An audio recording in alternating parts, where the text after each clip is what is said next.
Bom, eu vim aqui um pouquinho para dar uma introduzida e para falar um pouco sobre o Malleus Maleficarium, o livro que o meu grupo ficou encarregado, mais especificamente da segunda parte, mas é preciso dar uma olhada mais abrangente para esse livro. Logo de início, a Rosemary Muraro, que é a mulher que escreve a introdução, ela já tenta fazer uma perspectiva simbólica da história. Ou seja, ela tenta trazer à tona os papéis de gênero e as configurações simbólicas que foram se desenvolvendo conforme o tempo para tentar explicar o que desembocou nesse arquétipo, nesse frenesi da caça às bruxas.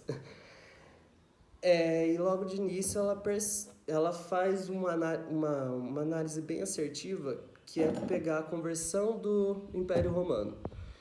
Desde o início do cristianismo, a conversão se deu de cima para baixo, ou seja, os estratos maiores do Império Romano foram se convertendo primeiro e depois os estratos mais populares. E nesse interim, esses estratos populares já continham sua cultura, suas superstições e determinados atributos que eram atribuídos a religiões pagãs, ou seja, pré-cristãs. E durante muito tempo não houve uma perseguição da igreja, pelo menos não sistematizada, a essas superstições. A igreja sabia meio que como aceitar, era um jogo de troca. Daí, só que uma coisa estranha aconteceu a partir da segunda metade do século XV, ao longo do século XV, na verdade, viu-se uma intensificação da tentativa de centralizar o poder, tanto pela igreja como por parte do sistema feudal. Não que o sistema feudal seja um indivíduo em si, mas viu-se uma tentativa de centralizar essa centralização que antes era mais dispersa, né? E numa dessas tentativas se enquadra o Malleus Maleficarium e todo esse frenesi das bruxas. E esse livro ele se embasa basicamente na Bíblia, ele tenta dar uma perspectiva teórica, na sua primeira parte ele tenta dar uma perspectiva teórica para a caça às bruxas, através de autores da igreja, do clero, setores eclesiásticos, fortemente influenciado inclusive pela escolástica, Santo Tomás de Aquino, Santo Agostinho e nesses demais autores. Só que eu achei bastante interessante se a gente trouxesse para o assunto também que no século XV, 1487, quando esse livro foi escrito, já estávamos em pleno a Renascença, um período que seria a luz da razão. E é importante a gente destacar que isso não se caracteriza como um momento de rompimento total com o cristianismo, porque até mesmo no Malleus Maleficarium existe essa cultura da razão. O diabo é apresentado como o inimigo da razão, como aquilo que maquina contra a razão humana. E ele, através da perspectiva que as bruxas, com o pacto com o diabo e com a permissão de Deus, podem afetar toda a humanidade, matando crianças e fazendo de tudo. Isso tudo se baseia numa perspectiva teológica. Se você pegar também, existem autores muito marcantes assim que você percebe, como Aristóteles e Platão. Eles são bastante presentes na obra, a ideia platônica de que o pecado original, não que o pecado original, mas que as partes inferiores do corpo estão associadas à carne, ao eu carnal, ao eu material, e existe o espírito, entendeu? E essa ideia platônica de carne e alma, essa separação, embasa fortemente os autores do Malleus Maleficarium. E Aristóteles, por exemplo, se a gente for pegar o Aristóteles, ele foi um autor fortemente buscado na Renascença, né, por sistematizar o conhecimento científico e tentar fazer um estudo racional disso. Tanto que ele é apresentado como, erroneamente às vezes, como a figura oposta de Platão. Mas você vê que eles tentam achar uma narrativa teológica, mas ao mesmo tempo fundamentada na razão para condenar as bruxas. E isso se deu por diversos motivos. Isso pode ter sido um arquétipo, pode ter sido uma perseguição sanguinária, genocida, intencional, foi tudo isso, mas fica difícil compreender, né? Dar uma definição exata, porque a palavra que a gente tem são a dos inquisitores, a gente não tem a palavra das bruxas. Mas é isso, é basicamente isso, para dar uma introduzida. O autor também promove alguns questionamentos, por exemplo, acerca do fato de que alguns remédios humanos são ilícitos para remover esses encantamentos, e ele afirma que cabe somente a Deus remover esses maus. Porém, ele cita também alguns teólogos que concordam que seja lícito remover esses encantamentos por meios não supersticiosos. Porém, durante o texto, o autor cita que São Tomás e São Boaventura não aprovam que o mal seja feito para que resulte o bem. Contudo, também é apresentado sobre a legislação civil, que concede a legalidade de práticas que promovem o bem-estar da sociedade medieval. O autor ele apresenta também os modos que podem ocorrer os encantamentos dos seres humanos, com os incubos e sucubos, sendo estes, demônios afastados, segundo Nieder, de 5 modos. O primeiro, que é por meio da confissão, o segundo, através do sinal da cruz, o terceiro, com o uso do exorcismo, o quarto, com mudança de residência e o quinto, por intermédio da excomunhão.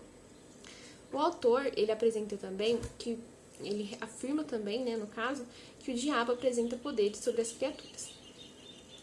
Ele apresenta também as condições que tornam o exorcismo lícito, sendo que todas devem ser seguidas rigorosamente. Bom, agora falando um pouco do aspecto geral do livro, eu vou falar sobre o objeto de pesquisa, que eram as bruxas, que em sua grande maioria eram as mulheres, porque naquele período, na Idade Medieval, elas eram consideradas inferiores aos homens e mais susceptíveis a se entregar aos poderes do demônio. Para os inquisitores, que denominavam assim as bruxas, era fundamental que eles conseguissem obter a confissão das mulheres de que elas eram bruxas e assim matá-las, torturá-las e matá-las, para que eles conseguissem a verdade real. A obra ela é baseada numa sociedade patriarcal e contribuiu, e contribui até hoje, para esse pensamento errôneo que a sociedade tem sobre as mulheres. Bom, eu vou falar um pouco sobre o recorte temporal da obra. Esse é um livro que foi escrito no final do século XV, mais precisamente em 1484, e esse período, ele é um período de declínio da Idade Média, e com isso também a gente vai ver a Igreja Católica perdendo suas forças, e a Igreja vendo novas instituições religiosas surgindo junto à sua perda de forças. E dessa forma, esse livro ele é uma encomendação do Papa, praticamente, do Papa Inocêncio VIII, a Henrique Kramer e James Springer, que são os escritores desse livro. Esse livro ele se trata praticamente de uma resposta ao povo pela perda de fé, digamos, que era assim que eles pensavam. E que seria uma forma de identificar os demônios, e de praticar a Inquisição, um manual da Inquisição. Pensando dessa forma e nessa perda de poder, a gente consegue entender toda essa misoginia que a gente consegue perceber nessa segunda parte e terceira do livro. Toda essa misoginia pela qual a gente vê o cotidiano das mulheres sendo colocado como algo demoníaco, essa demonização do cotidiano dessas mulheres. A gente pode perceber dessa forma, como que se uma mulher ela plantasse algo e não nascesse, ela já era considerada uma bruxa. A gente vai ver se uma mulher ela fazia parto, ela já poderia ser uma bruxa. Se uma mulher fazia uso de alguma erva e essa erva curasse, ela era considerada uma bruxa. E a gente vai ver que isso acontece porque a igreja vê um potencial, nessas mulheres, né, um potencial destrutivo, né, à igreja, né, porque essas mulheres elas detinham um certo poder, embora elas fossem analfabetas e não tivessem essa intenção, né, mas se uma mulher ela podia dar a vida, né, a uma criança, né, com o parto, se ela podia curar, ela detinha ali um poder, não um poder patriarcal, mas um poder solidário, um poder genuíno e que era um embate à igreja, porque a igreja ela tentava disseminar, né, como uma forma de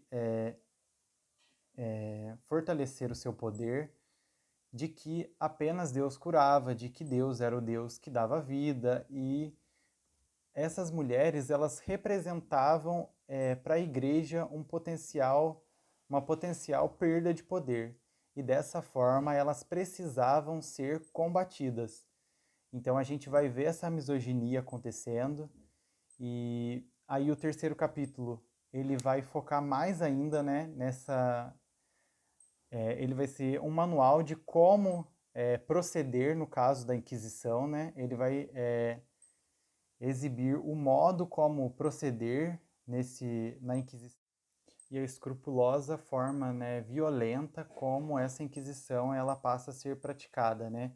Muitas vezes identificando essas bruxas nesses movimentos cotidianos das mulheres, né? E muitas vezes com outras intenções, como a gente vai ver nos casos dessas de mulheres ricas, em que muitas vezes os pais, filhos, até mesmo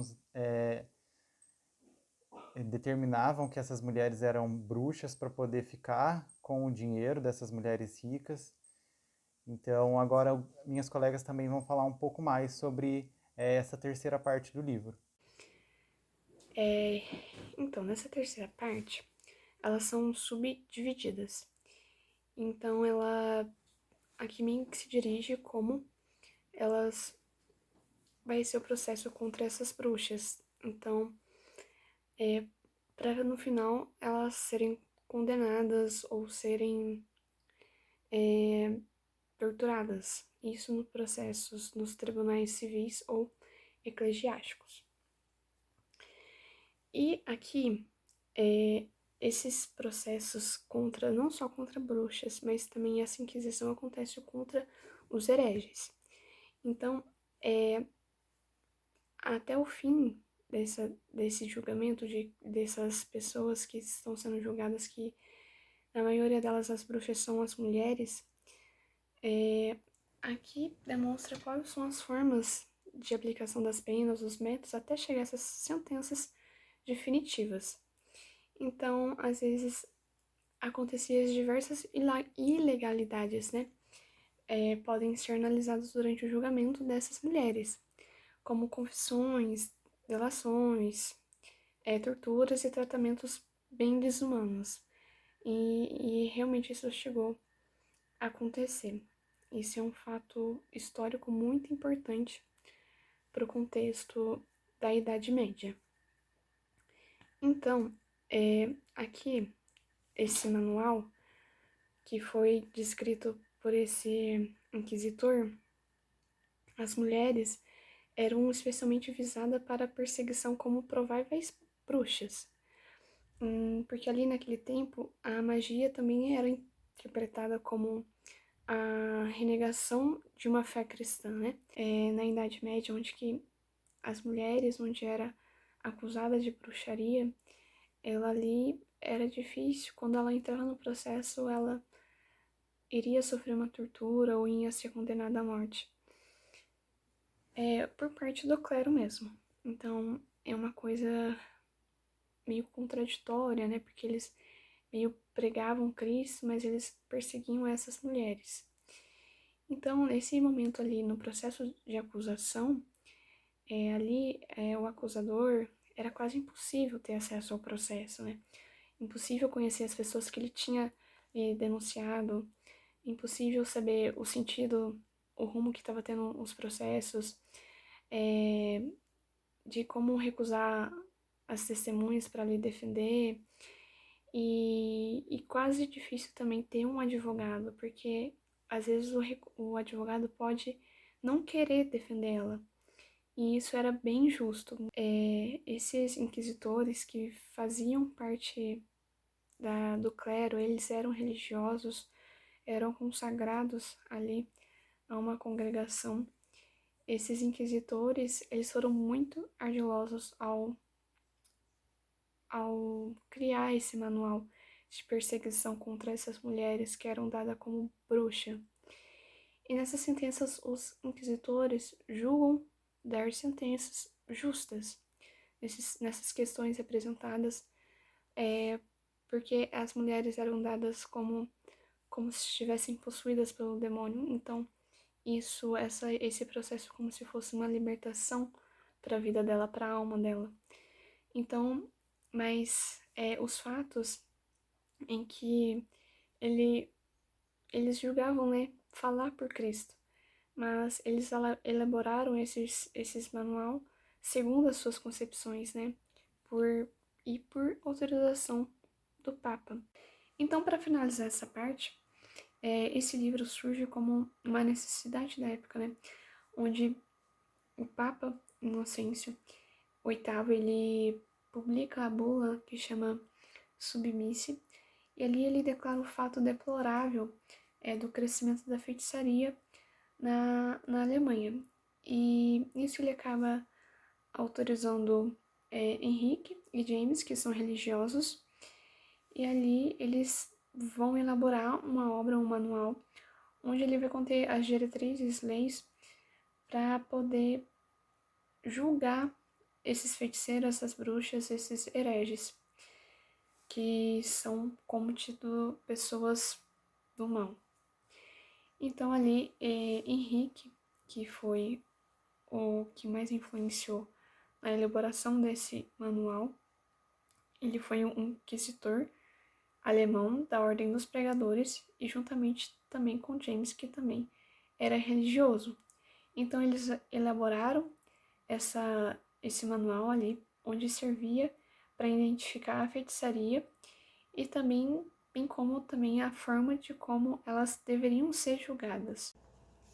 Olá, eu vou falar da parte final aqui do livro, O Martelo das Feiticeiras, e também falar, assim, do conceito geral, né, que o livro aborda. Esse livro que foi utilizado como manual para identificar esse tipo, digamos, particular, né, de hereges, no caso a mulher, que tanto interessava para aquela época, né, para a Inquisição, que são as bruxas, a caça às bruxas.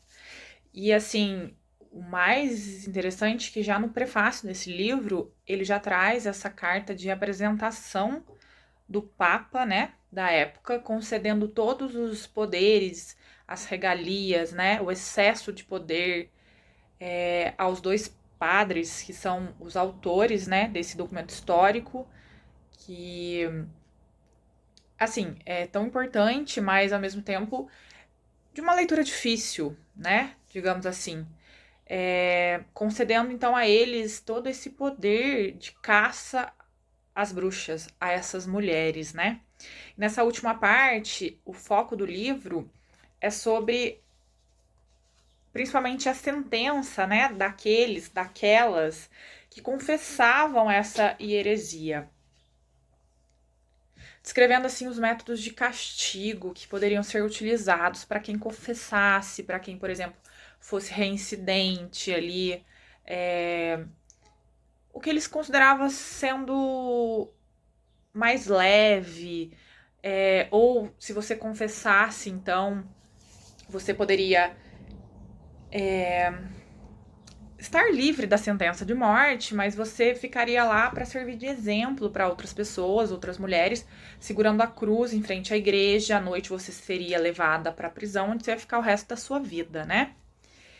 E assim, no geral, o conceito desse livro,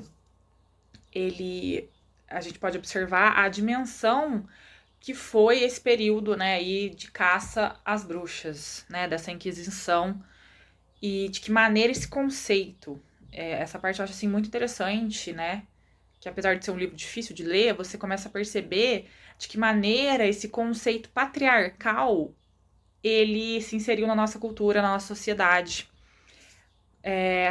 como ele ajudou a estruturar a nossa sociedade. E o livro, ele mostra que dentro da própria Igreja Católica, podemos dizer que haviam vozes mais moderadas, que não considerava que esses poderes, né, que as mulheres eram capazes de realizar esses poderes, né, porque tudo era relacionado à mulher. Se deu errado uma colheita, foi culpa da bruxa da cidade. Se alguém perdeu um filho, foi porque a bruxa da cidade quis. Até questões de impotência sexual, foi por causa que existia uma bruxa ali. Então, mas muitas vozes da igreja consideravam que isso colocava a própria fé em dúvida, se você acreditasse nisso, que não era possível, não era que as mulheres não eram capazes de fazer com que essas coisas acontecessem, né, que eu citei. Só que esses dois padres, né, esses dois autores aqui desse manual de perseguição quase psicopática, né, deixa isso bem claro, né, derrubou essas vozes e escreveu esse manual, assim, demonstrando todo esse ódio pelas mulheres, né, toda essa misoginia. E isso fica bem claro no livro, né? Esse ódio, essa perseguição.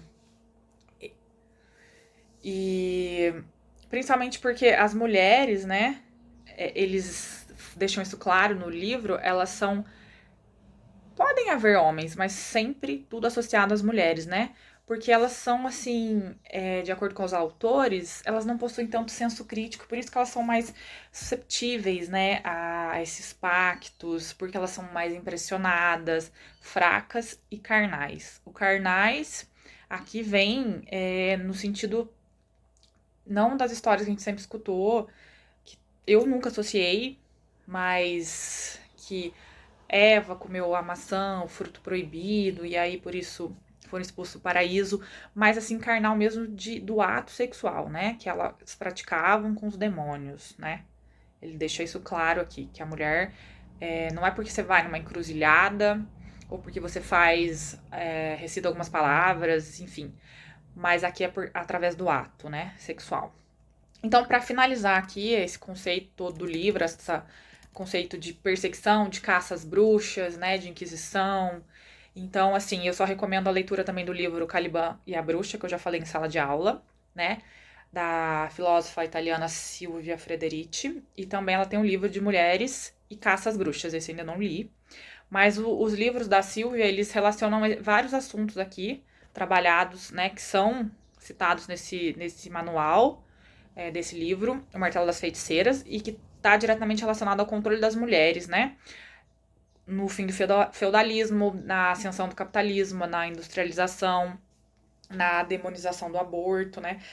A própria caça às bruxas e o reforço da estrutura patriarcal, como eu disse, né? Da família.